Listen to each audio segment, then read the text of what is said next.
Salam alaikum Azul, bonsoir.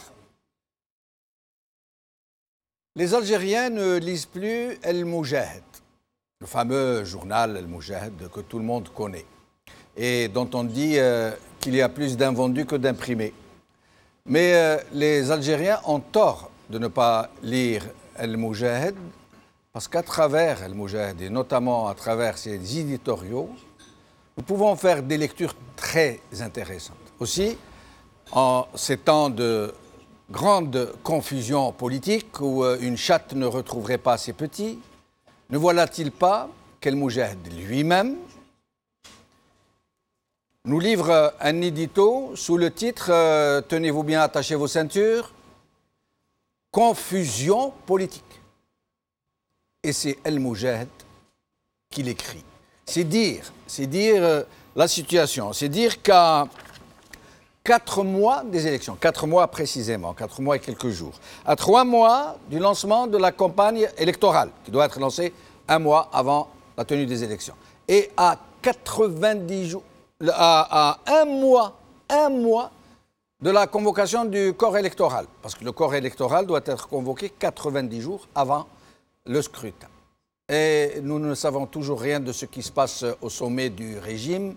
Nous ne savons toujours pas ce qui se passe. Nous avons entendu dire M. Roul parler de transition. M. Roul parlait de transition. Nous avons entendu M. Moukri parler d'interruption du processus électoral, même s'il ne l'a pas dit en ces termes, et de prolongation du mandat présidentiel en attendant qu'un consensus, nous dit-il, puisse se faire autour de cette question.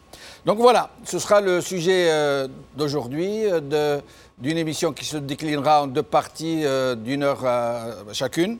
Et avec moi, donc, pour en parler, Zoubida Assoul, avocate, porte-parole de Mouatana. Zoubida Assoul, merci d'être avec nous. Merci, c'est Jamel, de m'avoir invité, mais présidente de l'UCP. Et présidente de l'UCP, son parti. Maintenant, vous êtes plus connue comme porte-parole de Mouatana. L'un n'empêche pas l'autre. Absolument. Puisque l'UCP est partenaire à Mouatana. Partenaire de Mouatana, très bien. Alors, nous avons aussi Badis Khnissa, qui est avec nous, représentant de Talaya El Hurriyet. Bonsoir, c'est Jamel. Bonsoir, merci d'être avec nous. C'est moi. Et Sassi Balgat, universitaire. Merci Sassi Balgat d'être avec nous. Merci, je vous remercie. Merci. Abdelhak Sarrab, médecin et militant des droits de l'homme. Merci Abdelhak Sarrab d'être avec nous. Merci Jamel Din pour l'invitation. Au téléphone, nous aurons Badreddin Gerfa, cadre du FIS. Il ne dit pas ex-cadre du FIS, il dit cadre du FIS. Alors, Zoubida Assoul, nous sommes donc... Nous devrions être à la veille d'élections présidentielles, mais on ne sait rien. Qu'est-ce qui se passe? Est-ce qu'ils sont pris? Est-ce qu'ils ne sont pas pris? Est-ce qu'il y aura un 5e mandat? Non. Zoubida Assoul. En fait, c'est une question que tous les Algériens se posent. Vous n'êtes pas le seul. On n'est pas les seuls. Mais en fait, les gens avertis qui connaissent un peu le système algérien, comment il a toujours fonctionné, c'est un système qui se caractérise par l'opacité la plus totale. La confusion, comme ils disent eux-mêmes. Hein. Maintenant, aujourd'hui, en plus de l'opacité, il y a la confusion. C'est ça. Ouais. C'est en addition, en fait, que vient la confusion. Pourquoi la confusion? Parce que le pouvoir lui-même, qui est là quand même depuis 20 ans, c'est le premier chef d'État qui a eu autant de temps dans l'Algérie indépendante. C'est le premier chef d'État qui a eu autant d'argent depuis que l'Algérie est indépendante. Donc, c'est 2 éléments que lui il a eu et que personne d'autre des chefs d'État qui l'ont précédé n'a eu. Mais avec ça, quand on voit aujourd'hui le résultat, vraiment, les Algériens sont très déçus, pour ne pas dire complètement choqués de l'état des lieux de la situation en Algérie. Si on prend uniquement l'aspect politique, et c'est ce qui nous intéresse, parce qu'en fait, avant de parler de l'économie ou de la société ou des avancées sociales, il faudrait d'abord qu'on parle de la politique, parce que tout est basé sur la politique. Quand un chef d'État est là depuis 20 ans, et qu'au sein même de sa majorité, il n'arrive pas à assurer une relève. C'est quand même dramatique. Je ne parle pas de l'opposition, parce que là, vraiment, un homme d'État aurait tout fait, avec tous les moyens qu'il a eus et le temps qu'il a eu, il aurait gagné à avoir plusieurs candidatures, aussi bien dans les gens du pouvoir que dans l'opposition, qui peuvent aujourd'hui aller vers une compétition ouverte sur des programmes et qui donnerait la chance aux Algériens de choisir un modèle de société. Mais jusqu'à présent, on continue de nous parler de 5e mandat et nous allons y revenir à travers l'édito d'El Moujahid, alors que son état de santé est réellement outrancier, j'allais dire, à un point où il n'arrive même plus à nous le présenter un tant soit peu de façon présentable. Oui, écoutez, parce qu'ils ont beau essayer de camoufler les choses, ils ont beau essayer de rouler les Algériens dans de la farine en disant que le président assume ses fonctions.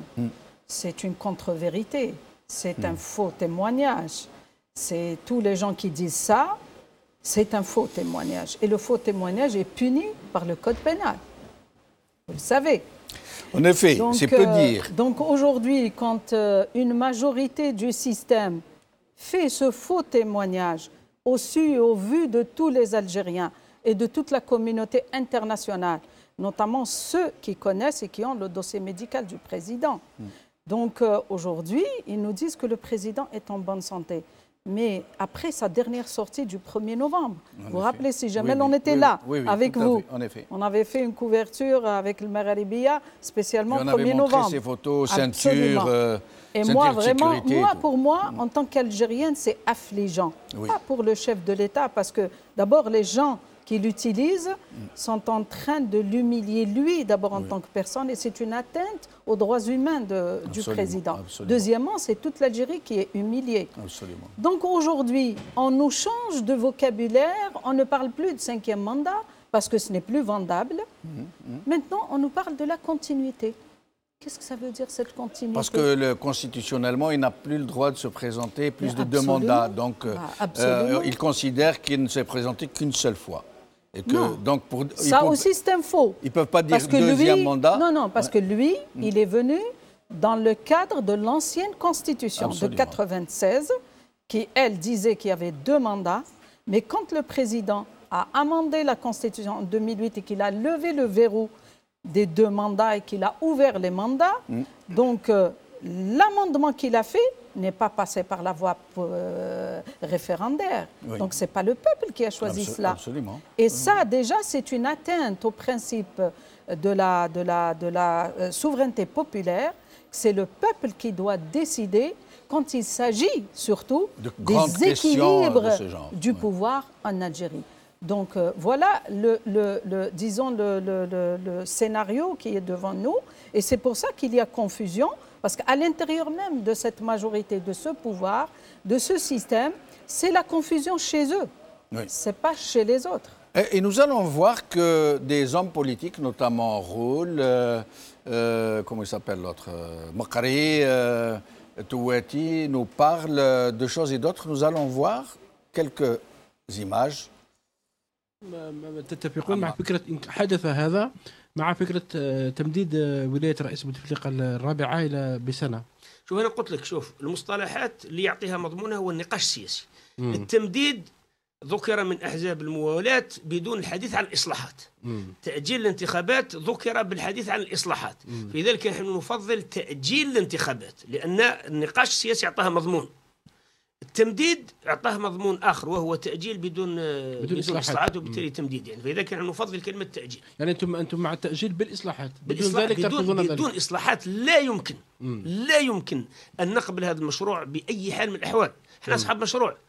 احنا رانا قلنا التاجيل لان لما وصلنا تقاربنا مع بعض لقينا بلي الوقت ما يكفيش. اذا نزيدوا شويه وقت من اجل الاصلاحات ومن اجل البحث على التوافق. اذا ما كانش اصلاحات وبشكل علني، يعني لما مثلا احنا نتكلموا عن الندوه من بين اهم وظائفها هو الاعلان عن هذه الاصلاحات والاتفاق على هذا الميثاق تاع الاصلاحات. هذا هو وإحنا راح نمشيو بطبع يعني بحذر. قال احنا اتفقنا قبل الندوة. اللهم بارك، أنا ماشيين رانا دخلنا الندوة إذا كان أفرغت من محتواها رانا احنا راح نسحبوا منها. إذا كان الندوة حققت ما اتفقنا عليه نزيد نمشي إلى الخطوة الأخرى إلى قضية تعديل الجزء للدستور. إذا مشات الأمور نزيدوا نمشوا إلى الإصلاح العميق للدستور من أجل هذه الإصلاحات. يعني احنا راح نمشوا خطوة خطوة، وإحنا ما عندناش شيء يضغط علينا، ما عندنا مطالب شخصية ولا حزبية راهي ريوقنا تسيح عليها يعني، ولا عندنا شيء خايفين منه. ما أنا خايفين من واحد والله من شيء، ولا طامعين في واحد والله في شيء. احنا بالنسبة إلينا الذي يهمنا هو تحقيق التوافق والإصلاحات. لذلك نحن خائفون حقيقة، وأن أعلنها بشكل صريح وواضح، نحن خائفون أن يسيطر على رئاسة الجمهورية بالتزوير الانتخابي شخصية سنكون في مشكل كبير معها، والبلاد سيكون في مشكل معها. لذلك نحن نريد أن نوفر ظروف أفضل للمنافسة. إذا كان التأجيل الانتخابي يؤدي إلى إصلاحات سياسية تحسن ظروف المنافسة، تحسن شروط المنافسة، تعطي فرصة للجزائر بيتلاقوا، بيتحاوروا، بيتكلموا بين بعضهم لتحقيق التوافق الوطني، ما في حتى عيب في هذه، ما في حتى مشكل. المهم المقصد والنية والآلية لازم تكون شفافة. أولوية الأولويات بالنسبة لنا الآن هو عقد ندوة وطنية مفتوحة للجميع، كل المهتمين سياسيين واقتصاديين واجتماعيين وكل الشركاء ومؤسسات وهيئات الدولة. هذه الندوة من أجل بناء جزائر جديدة، جزائر قوية. هذه الندوة قلت الآن بهذا الطرح هي أهم من محطة الرئاسيات. Alors, ces deux messieurs, de façon directe ou non, nous parlent en fait de report des élections et de la prolongation du mandat actuel. Rien de moins.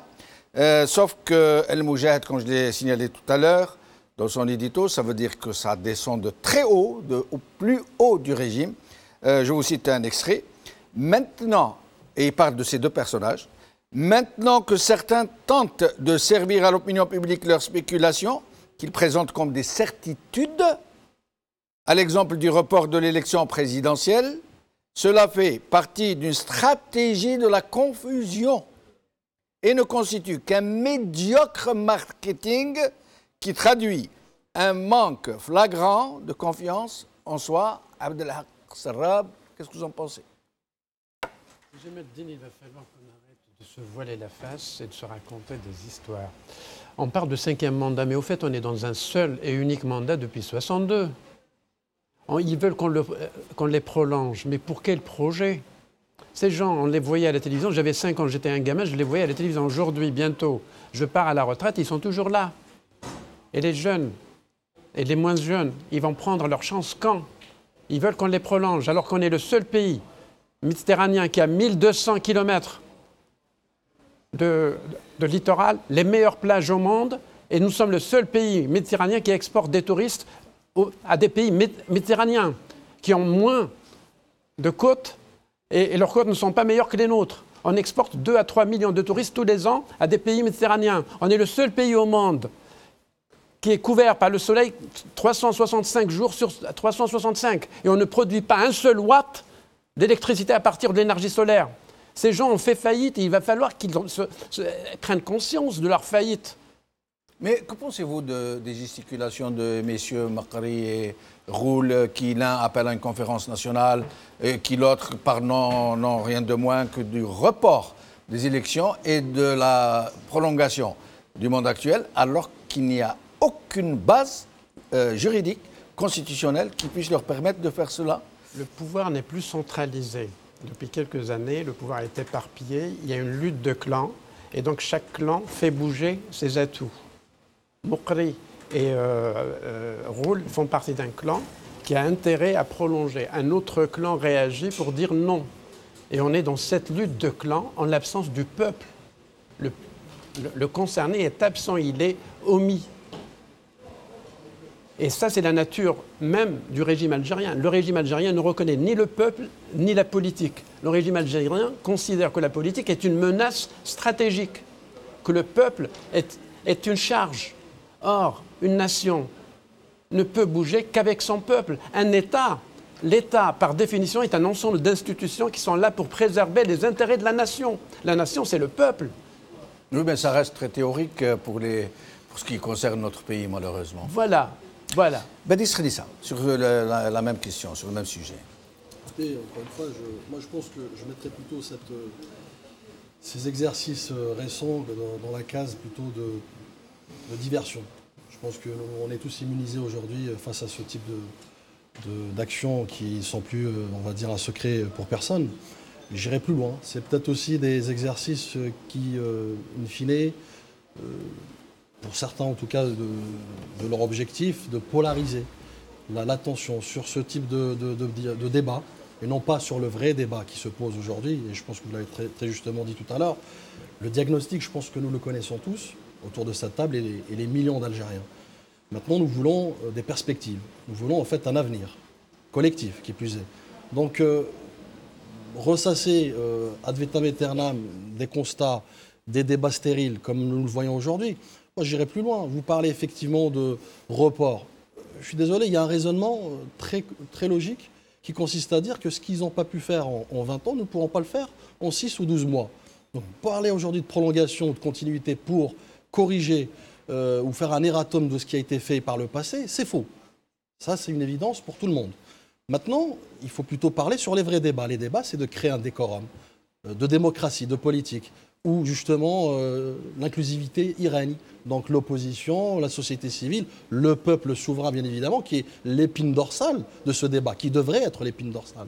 Aujourd'hui, il y a une constitution, fort heureusement, dans sa globalité, bien évidemment, je parle, qui est justement ces fondations, ce socle, qui permettrait, in fine, de peut-être se prémunir de dérives. Aujourd'hui, nous voyons une prolongation. Laissons la Constitution parler au moment opportun pour pouvoir rectifier cette trajectoire. Mais encore une fois, je persiste et signe, nous sommes dans une dimension dans laquelle, je dirais, si la vérité blesse, le mensonge tue. Aujourd'hui, il faut arrêter. Chaque jour qui passe est un jour de perdu. Chaque temps de perdu est un temps précieux qui nous mène vers une trajectoire inconnue. Aujourd'hui, on a un peuple en face, attention, qui n'est pas absent, contrairement à ce qu'on pense. Et ce peuple, il vit dans la décrépitude la plus totale. Ce peuple vit dans la déception, dans le désespoir. Donc on a besoin de l'accompagner pour pouvoir créer des leviers. Mais ce n'est pas avec des débats comme cela, bien évidemment, stériles, encore une fois, qui ne mènent nulle part, qu'on pourrait faire bouger les lignes. Sur la même question. Que voulez-vous que je vous dise? On baigne dans l'absurde. Je crois que il y a un livre de philosophie de Camus, le mythe de Sisyphe, qui traduit très très bien cette situation d'absurdité. Et puis c'est le suicide un peu. Ce qui me fait réagir, c'est de voir une nation, un État, né d'une lutte de libération exemplaire, qui a réfléchi, qui a pensé une sortie du colonialisme très très intelligente. Il en a fait une guerre totale à la colonisation, au plan politique, diplomatique, militaire, bien que militaire, c'était très difficile, et il a réussi à imposer des négociations et de très très haut niveau, et c'est reconnu internationalement, c'est reconnu comme étant les négociations qui ont été les mieux abouties. Donc on en arrive aujourd'hui à ce vide. Il n'y a pas de politique. Il n'y a pas de politique. On ne fait pas de la politique comme ça. On ne fait pas de la politique. À partir du moment où... Ils disent eux-mêmes confusion politique. Hein.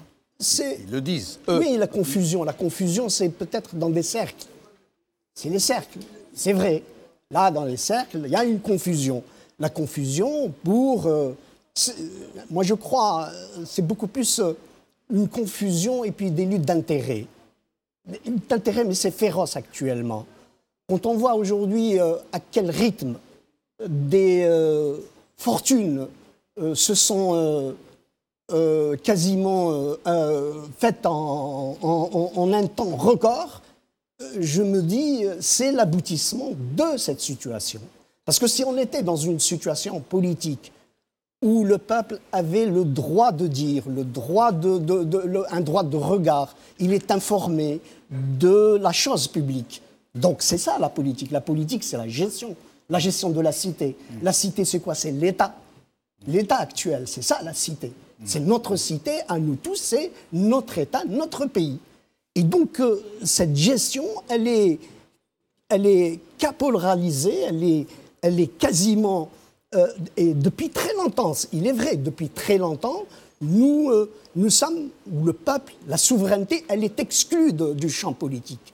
Et à partir du moment où la souveraineté est exclue du champ politique, le possible peut arriver, tout peut arriver. Et nous allons demander à Badreddine Guerva, qui est avec nous au téléphone.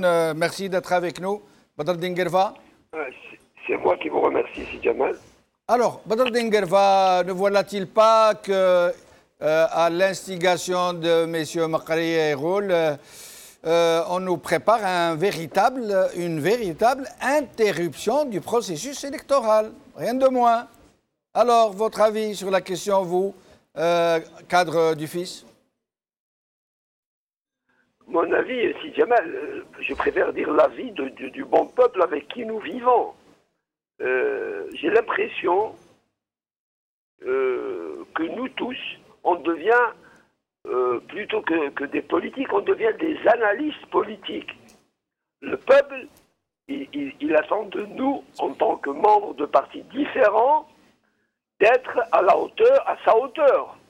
Tous les jours, dans les rues nous sommes avec des jeunes. La dernière fois, par exemple, j'étais avec un jeune universitaire, je lui pose des questions. Pourquoi tu ne vas pas à l'université? Pourquoi tu es là? Il me dit, bon, ça ne sert à rien. Les Algériens, maintenant, Si Jamal, ils attendent quelque chose, comme l'a dit Salah dans l'émission d'avant. Il faut qu'il y ait un choc politique. Le Chab, il est en train de souffrir. La famille algérienne, elle est en train de souffrir. Elle n'a pas besoin d'entendre des analyses, elle a besoin d'actes. Maintenant, si Makri ou si Roul, etc., ceux-là, on les connaît, le peuple les connaît. Ils ont toujours été là, comme gilet de sauvetage, à ce régime. Souvenez-vous 92, souvenez-vous Mazafran, c'est la même chanson. Restez avec nous, Badreddine Guerva, je reviens avec vous, je vais essayer d'accélérer un peu. Nous sommes rejoints par Abdelrahman Jilali, membre de la société civile, militant des droits de l'homme. Oui. Marhaba bik. Allah yasselmek, merci. Quelle est votre vision de cette situation? Comment voyez-vous la situation? Moi, je suis très, très désolé de voir ce qui se passe au plan de l'opposition, en général. Pas parce qu'on veut juger une personne et dire qu'il n'y a personne qui n'a rien fait par rapport aux résultats qu'on a devant nous. Donc c'est dû aux manœuvres du pouvoir, c'est dû à l'indifférence du peuple, c'est dû aux intempéries si on veut, mais le résultat est là. Et beaucoup de gens attendent que le pouvoir fasse. Le pouvoir, c'est clair, il est tenu par des gens dont le cercle immédiat du président, donc son frère, qui torture son propre frère. Comment voulez-vous qu'il ait de la peine pour un simple citoyen qu'il ne connaît pas, qui n'aime pas et qui méprise? Autre chose, on attend que le peuple fasse. Chaque personne politique a bien réalisé qu'en face d'elle, il y a un environnement politique qui ne sera jamais porté par la population. Et il se dit, donc il reste moi.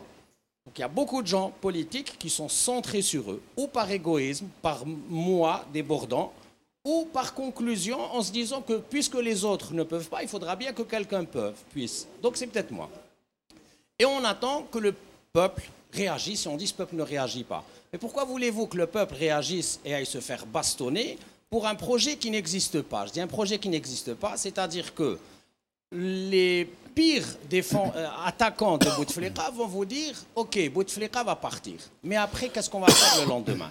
Donc moi, je demande à ce que les gens puissent présenter au peuple une feuille de route précise qui parle de transition. Qui présente au peuple?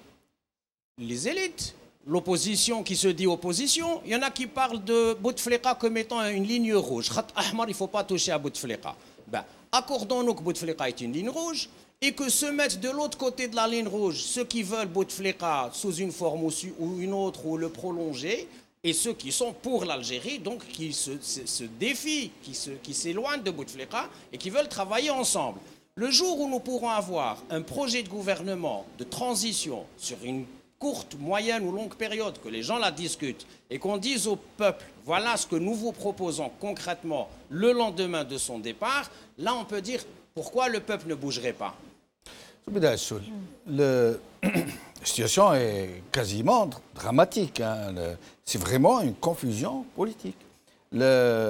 Cette éditoriale d'El Moujahid signifie une chose, au moins, c'est qu'au plus haut du sommet de l'État, on ne s'entend plus, ils ne sont plus d'accord. Puisque les uns enjoignent à Marghoul et à Makri de demander ce qu'ils sont en train de nous demander, et que l'autre dicte cet éditorial Al Moujahid où il les traite de clowns qui sont en train de faire de la gesticulation. Qu'est-ce qui se passe? Moi, j'ai envie d'abord, si on doit franchement débattre des questions aussi sérieuses, il faudrait qu'on revienne au préalable. Le préalable, c'est que quand même, il y a une constitution. On nous a chanté pendant les 20 années de Bouteflika que nous sommes dans un état de droit, n'est-ce pas? L'état de droit, si jamais, ce n'est pas un slogan. Il faut lui donner un contenu. Le contenu d'un état de droit, c'est d'abord de reconnaître la suprématie de la Constitution comme loi dans un pays. Deuxièmement, toutes les lois et règlements doivent être en concordance et en adéquation avec la Constitution. Et le troisième élément, c'est qu'il y ait une garantie de respect de la Constitution. Donc aujourd'hui, les gens qui vous racontent, qui vous disent « on va prolonger », tu vas prolonger quoi? Tu as une Constitution. Le président Bouteflika, quand il est arrivé en 1999, il disait « moi, la Constitution de 1996 ne me plaît pas ». C'était comme ça, il l'a dit devant tout le peuple algérien. OK. Il a fait un premier amendement en 2002, il en a rajouté en 2008 pour lever la limitation des mandats, et le dernier amendement, celui de 2016. Cette constitution-là, c'est celle qui porte l'empreinte de Bouteflika et de tous les gens qui l'ont soutenue. Il faudrait qu'on situe quand même les responsabilités. Parce que c'est trop facile de dire les choses comme ça, aujourd'hui, de venir avec des propositions qui sont vraiment en totale contradiction avec ceux-là même qui ont fait la campagne pour l'amendement, le dernier amendement de 2016. D'accord? Le deuxième élément, c'est que quand j'entends M. Makri dire on va reporter les élections, mais sur le plan constitutionnel, on va piétiner encore la Constitution? L'état de droit, c'est le respect de la Constitution. Mais au nom de quoi il le demande? Le seul et la seule disposition dans la Constitution actuelle, après l'amendement de 2016, qui peut prévoir un tel report ou une prolongation, c'est l'état de guerre, l'article 110 de la Constitution. En dehors de ça, Dieu merci, l'Algérie n'est pas en guerre, mais on nous a dit mieux. Raoul disait, Raïs Bouteflika a ramené la paix, la sécurité, la stabilité, le développement, tout va bien. Et il a appelé lui-même un 5e mandat. Comment va-t-on aujourd'hui faire passer la pilule aux Algériens de dire on arrête le processus électoral et on va proroger? Mais je veux juste rappeler à M. Makri que quand il y a eu la CNTLD, quand il y a eu Zeralda 1, Zeralda 2, la conférence avait proposé une période de transition et un dialogue avec le pouvoir. Ensuite, après ça, le pouvoir n'a jamais rien écouté de l'opposition. Ça, c'est une donne aussi qu'il va falloir analyser objectivement. Après cela, on a tenté, nous, à Mouatana, nous sommes 3 partis politiques avec la société civile, les élites, etc. On a dit, il n'est pas possible d'aller vers un 5e mandat, le président de la République n'est pas en état de gouverner, son 4e mandat déjà a bloqué l'Algérie, il va falloir qu'on aille vers un dialogue avec une feuille de route. Et là, je ne suis pas du tout d'accord avec c'est Abdelrahman quand il dit qu'il n'y a pas de projet. Je suis désolée, il y a énormément de projets. Ce n'est pas les projets qui manquent. De la société civile. Ce n'est pas la vision, non, même des partis politiques. Et c'est jamais. Ça, c'est le discours du pouvoir. C'est lui qui n'a pas de feuille de route, justement. C'est lui qui n'a pas de projet. La preuve en est, c'est que la confusion aujourd'hui, elle est au sein du pouvoir. Il ne sait plus quel chemin prendre. Pourquoi ? Parce que tout simplement, il est omnibulé par un fantasme du président Bouteflika de mourir président. À côté de ça, l'Algérie, que devient l'Algérie? Que devient le peuple algérien qui part chaque jour? On voit des dizaines, voire des centaines de jeunes qui partent par le Harga et qui meurent en mer. Et aujourd'hui, on continue encore à vouloir nous vendre un 5e mandat ou un report. Parce que moi, je suis affligée en tant que juriste d'abord, quand j'entends des politiques dire « ce n'est pas grave, le politique prime sur la Constitution ». Mais nom de Dieu, quand est-ce qu'on va aller vers l'état de droit? L'état de droit, c'est d'abord le respect de la Constitution. Si elle est mauvaise, on la change. Mais on ne peut pas piétiner la Constitution pour régler des problèmes de clan ou de personnel. Ou de frustration des uns et des autres. C'est pas sérieux. J'aimerais qu'on nous prépare cette déclaration de M. Roul qui nous apprend que ce n'est pas au peuple de choisir le président, mais le régime. C'est au régime de choisir le président et de le désigner. Nous allons la préparer. Nous allons d'abord la voir. Nous allons la voir. منصب رئيس الجمهورية اليوم في الجزائر لازم يبقى خيار الدولة، ليس خيار أشخاص أو خيار حزب أو خيار طموحات فردية. خيار رئيس الجمهورية هو خيار الدولة، وعلى الأحزاب التي تعمل على بناء وتقوية الدولة أن تلتحم في إطار فضاء من خلاله تبني إجماع أو شبه إجماع للرئاسيات المقبلة بإذن الله. درك إذا تقدم رئيس الجمهورية وإذا تقدم واحد آخر فهمت كيفاش نوزنوا الأمور بكل بساطة. قلت خيار دولة مش خيار تعب. Ce monsieur qui nous propose maintenant d'interrompre le processus électoral, de reporter les élections, de prolonger le mandat actuel, de convoquer une conférence nationale, nous dit que ce n'est pas au peuple de choisir le président, mais au régime.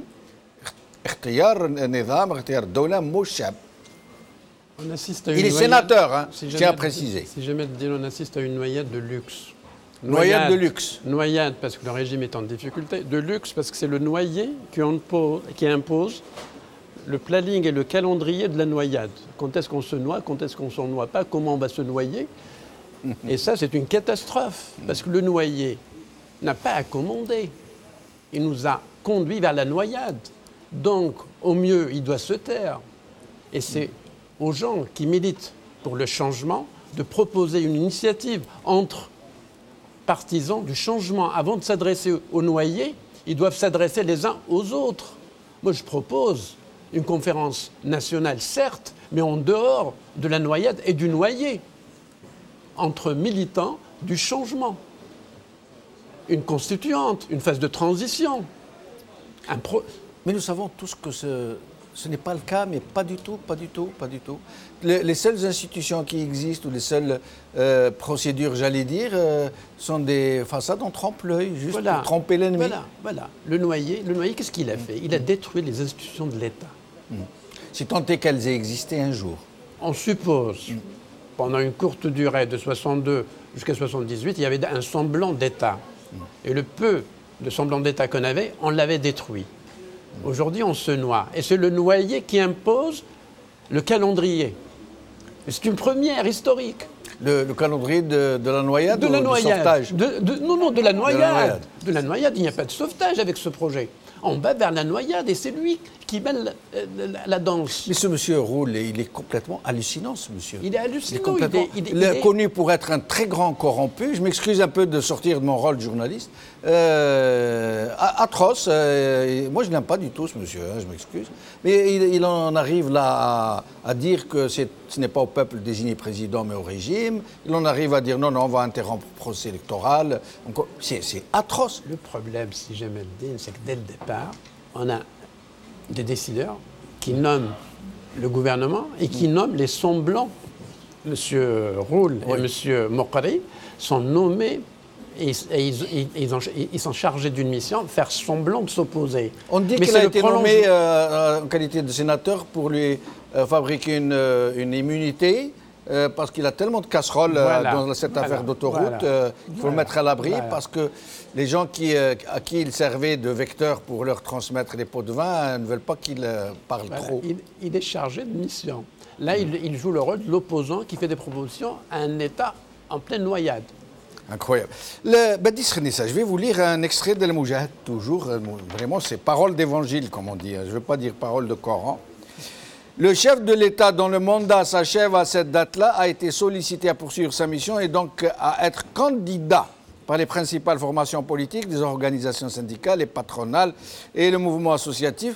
Si à aucun moment le président n'a fait connaître sa réponse, sans doute parce qu'il estime qu'il est encore trop tôt, il n'a pas pour autant omis le prochain rendez-vous électoral, estimant à juste titre qu'il s'agit de faire en sorte que la souveraineté du peuple algérien soit respectée et que donc seules les urnes sont à même de trancher dans une compétition pluraliste. Qu'est-ce que vous avez compris? Rien. Vous n'êtes pas le seul dans ce cas. La phraséologie. Exactement. Mais ils sont en train de nous dire que l'option du 5e mandat n'est pas écartée. Ce que j'appelle la niaiserie poétique, mais bon, c'est pas grave. Non, encore une fois, on revient sur les fondamentaux. Aujourd'hui, il faut cesser cet humanisme circonstanciel où on connaît le peuple qu'à un moment donné. Ça fait 20 ans qu'on aurait dû justement s'adresser à ce peuple. Ça fait 20 ans qu'on aurait dû préparer des processus d'alternance. Parce que les alternatives, je vous rejoins, effectivement existent. Des programmes existent. Une collectivité dont les efforts et dont les forces vives existent. Vous parlez de qui? Ça fait 20 ans quand Non, quand je dis on, c'est la sémantique, si vous voulez. C'est-à-dire qu'en Algérie, on aurait pu, à travers les mandats, à travers les responsabilités des uns et des autres, préparer, ou du moins un terreau justement, pour préparer une alternance. Maintenant, moi, quand je lis effectivement ce type de phrases, effectivement, qui sont plus de l'ordre sémantique que réel et factuel, parce qu'on est dans la philosophie pure et dure. Mais moi, j'y vois qu'ils sont en train de nous dire l'option du 5e mandat n'est pas écartée du tout. Ils sont en train de nous dire ça. Soit tout est possible, effectivement, parce qu'aujourd'hui, d'ailleurs, diagnostiquer, présager, et dans des circonstances comme celle-ci, effectivement, ça revient un peu à ce que j'appelle jouer au jeu de Bonto, vous savez, les trois verres, et moi, j'ai jamais été fort dedans. Donc, non, plus sérieusement, c'est que ce que je considère, et je décèle dans ces rédactions, que ce soit celle-ci ou d'autres précédemment, c'est qu'il y a une certitude, effectivement, où ce régime a perdu la boussole politique. Si tant est-ce qu'il l'a eu un jour, effectivement. Mais là, catégoriquement, il l'a perdu. Ce régime, effectivement, essaye de s'accrocher tant bien que mal dans des dispositifs qui développent, qui créent du jour au lendemain, en faisant croire, effectivement, que nous avons compris, nous allons vers une deuxième république dans 6 mois, dans laquelle le peuple... Pourquoi vous dites deuxième république? Il y en a eu une première? Écoutez, théoriquement... Je vous pose la question de façon claire. Est-ce que nous avons eu une première république? Est-ce que vous considérez qu'il y a eu une république dans ce pays? Écoutez, j'ai la faiblesse de croire, effectivement, on aurait pu du moins avoir cette chance de la créer. Oui. Nous l'avons loupé. Oui. Donc on ne l'a pas eu. Donc il n'y a pas de deuxième. Nous attendons d'avoir une première république. Honnêtement, je ne me focalise pas, effectivement, sur les terminologies. Je me focalise, in fine, sur le peuple. Effectivement, on peut appeler ça, on en est à la 5e République, ici en France peut-être, voire aller vers la 6e, mais ce qui prime, c'est le peuple. Voilà. Le peuple algérien aujourd'hui a besoin d'une nouvelle offre politique. L'offre soporifique aujourd'hui a donné naissance à ce type d'agissement, effectivement, où les uns et les autres se donnent je dirais, cette qualité de paternalisme envers le peuple et qui se donne cette fonction de parler au nom du peuple. On l'a bien vu. Et d'ailleurs, on a bien vu aussi, à juste titre, cette politique du volte-face. Ce que j'ai qualifié le syndrome du balancier. Non, la politique, c'est du sérieux. Un processus démocratique, une alternance, ce n'est pas un menu à la carte. On doit impérativement poser ce que j'ai appelé tout à l'heure le décorum politique, dans lequel nous devons, à tout un chacun, jouer son rôle pleinement, sérieusement, pour pouvoir amener ce peuple vers une vraie transition. Maintenant, la phraseologie, comme on disait tout à l'heure, ne mène nulle part. Qui plus est, nous sommes dans une situation catastrophique, désastreuse. Nous prenons une trajectoire que nous ne maîtrisons plus. Qu'on se le dise. Juste pour finir, oui. Et quand on a parlé tout à l'heure de la continuité, j'aimerais apporter cet éclairage aussi, si vous me permettez. Vous savez, on parle de continuité, de bilan. Et je vais vous dire une chose. Il y a deux aspects, deux indicateurs, et non des moindres, qui sont pour moi, à mes yeux, sans équivoque, qui sont non négociables. Le premier, c'est la harga, dont vous avez évoqué, je pense, hier, une couverture spéciale. La harga, ce que j'ai qualifié aussi d'exode funeste de notre jeunesse, et d'ailleurs d'autres catégories socioprofessionnelles et de la société se joignent à cet exode funeste. Donc, un échec social, flagrant. Ensuite, vous avez les multiples recours aux planches à billets. Échec économique. Conjuguez les deux, vous trouvez une explosion. Que ce soit crise politique, voire crise sociale in fine. Et c'est cela dont on veut éviter à terme. Et pour cela, on a besoin de dialogue, effectivement. On a besoin que ce régime sorte de son mutisme suicidaire, encore une fois, et se pose autour d'une table. Parce que tous les conflits ont abouti autour d'une table. Je ne dis pas un dialogue n'importe lequel, un dialogue, effectivement, foncièrement honnête et juste, équitable, dans lequel tous les participants ont le droit de regard et de réserve pour pouvoir élaborer un agenda de ce dialogue. Ça, c'est Belgat. Un calendrier de noyade organisé par le noyé lui-même, phraséologie stérile, on ne sait pas où on va. Oui, enfin, vous savez, c'est un drame, et il y a deux victimes dans cette histoire. La première, c'est l'État, et la deuxième, c'est le peuple. Et l'État, en tant qu'État, est exclu, parce que moi, je considère que l'État est exclu à partir du moment où... Existe-t-il seulement ? Oui, il a existé. Là, il ne faut pas le nier. Il a existé. Un État, bon, on peut le définir comme on veut, mais il a existé, il existe. À partir du moment où il a une représentation, il a une représentation. Il a une représentation. Maintenant, le contenu de cet État, quel contenu lui donner ? Quelle marque de fabrique ? Qu'est-ce qu'on veut en faire ? Là, effectivement, depuis 1962, ça a été, il y a une déviance. On a dévié complètement. Il faut le... Moi, je reste persuadé que notre identité, notre ADN, nous vient de 1954. On a tracé les grandes lignes. On a tracé les grandes lignes d'un État souverain, la souveraineté populaire, un État social et démocratique. Et c'est ça les bases essentielles. Maintenant, pourquoi je dis deux victimes ? Parce que je crois que, ça c'est une certitude chez moi, les élites, qu'on peut considérer comme les élites, n'ont pas joué pleinement leur rôle.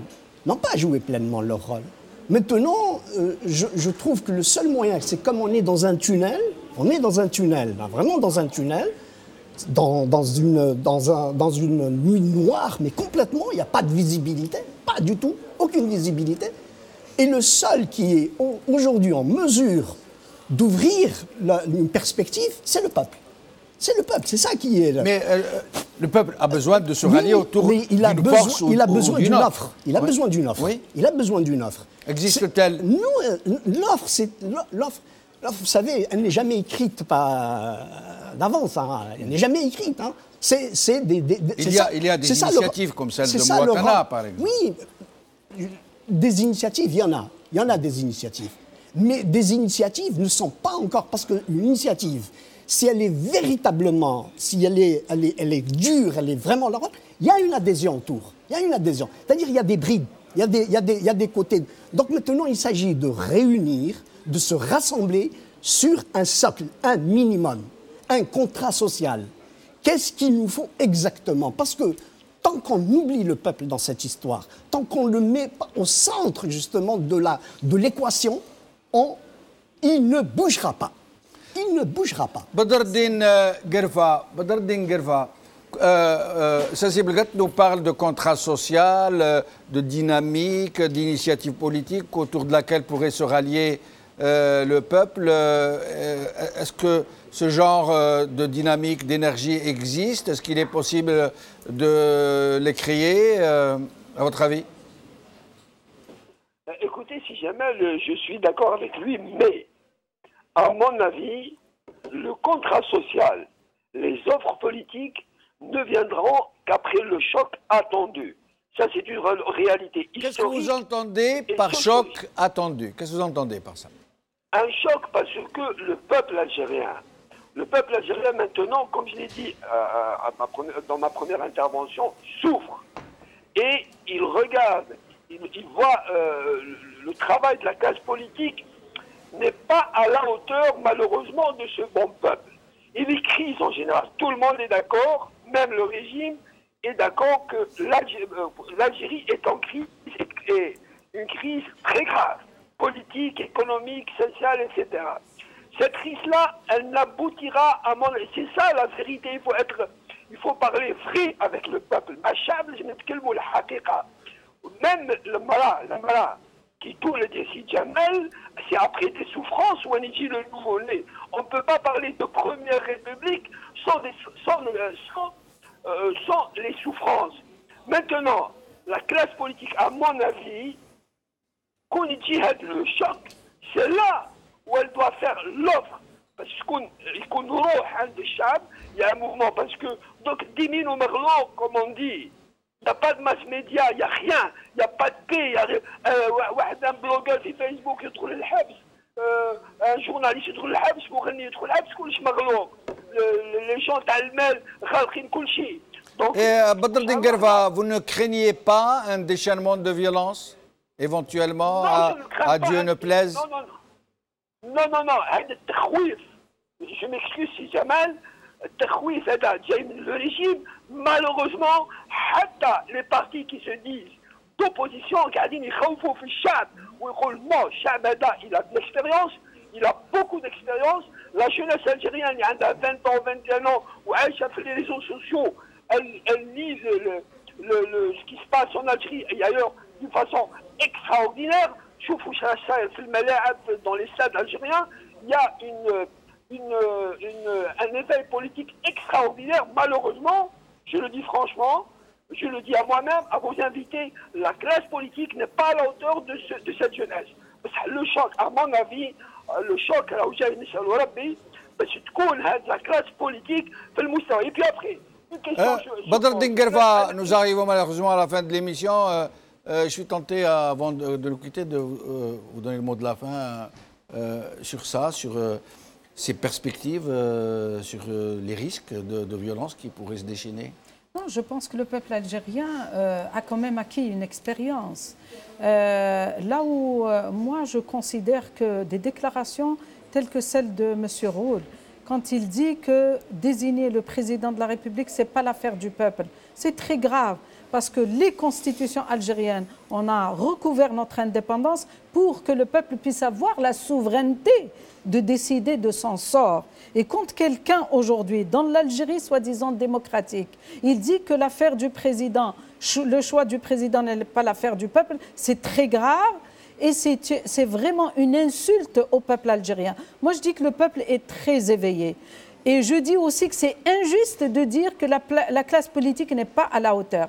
Il y a des dirigeants politiques qui sont à la hauteur, qui ont de très très bonnes idées, mais nous avons un pouvoir répressif à ces Jamel. Vous avez vu l'épisode de Moatana, comment on a été accueillis par les Béhéri, à Constantine, à Béjaïa, à Alger. Aujourd'hui, le citoyen est réprimé. Je vais vous raconter une anecdote qui s'est passée cette semaine, très rapidement. Il y a un des dirigeants de Moatana qui est toujours en prison, les journalistes sont en prison, on plaide pour eux, on essaie de les sortir. Mais aujourd'hui, vous savez, il y a des gens qui m'appellent, moi, qui me disent « Madame Assoul, on a même peur quand on voit une de vos déclarations de dire « j'aime » parce qu'on a peur d'être emprisonné », y compris sur les réseaux sociaux. C'est ça la réalité. Aujourd'hui, il faudrait que ce pouvoir comprenne qu'il faut qu'il arrête de piétiner la Constitution, il faut qu'il respecte les droits, le droit d'expression, le droit de la liberté de la presse, le droit de l'exercice de la pratique politique. Et vous allez voir, si demain on lève la répression, je vous assure que le peuple algérien va suivre les projets sérieux, et il y en a beaucoup. Abdelrahmane Djilali, vous pensez que ça va bien se passer, qu'il n'y aura pas de violence? Moi, ça me fait plaisir que vous me permettiez de rebondir parce que tout à l'heure, je pense que je ne me suis pas clairement exprimé. Il y a des hommes politiques de valeur, il y a quelques initiatives qui méritent d'être soutenues, mais qui restent dans le cadre de réussite possible si le pouvoir fonctionnait sur la base de la Constitution. Alors là, il n'y a aucun souci, on est même très riche de ça. Mais aujourd'hui, il y a un blocage où on veut piétiner sur la Constitution. Nous devons faire un bloc, un front, commencer par dire surtout pas la violence, parce qu'elle va être récupérée et utilisée, mais nous sommes dans un rapport de force. Pas de violence ne veut pas dire être faible. Et la force, on va la puiser ailleurs que dans la violence, et il y a beaucoup de choses à faire. Je prends vite un raccourci. Vos idées de faire du tam-tam ou même des drapeaux blancs ou ce qu'on veut, on peut très bien, quand je dis désigner un remplaçant de ce système, se mettre tous autour d'un comité, si on n'arrive pas à désigner une personnalité, mettons un comité de 11 personnes si on a envie, ça reste ouvert, tout le monde discute. Mais le jour du vote, on sait que le lendemain du vote, nous voulons une transition pilotée par telle personne, pour tel groupe, et le peuple reste chez lui, les rues vides. Et ça, sans violence, on aura voté pour le changement, mais qu'on aura personnifié dans un programme. Merci Abdelrahmane Djilali, merci Zoubida Assoul, merci Badreddine Guerfa, merci Badis Khnissa, merci Abdelhak Sarrab, merci Sassi Belgat. Merci à vous, chers amis, d'avoir suivi cette première partie de cette couverture. Nous reviendrons vers vous dans quelques minutes.